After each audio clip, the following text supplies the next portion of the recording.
Sa ating pong gospel, sinisimulan ang tinatawag na high priestly prayer ng ating Panginoong Hesukristo.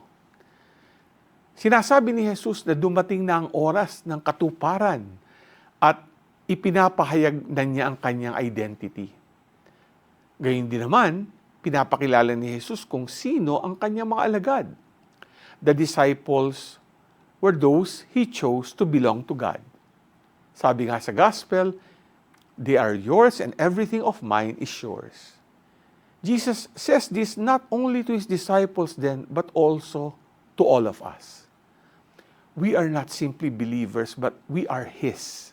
We belong to Him. Inaangkin tayo ni Jesus. Ang tanong, magpapaangkin ba tayo sa Kanya?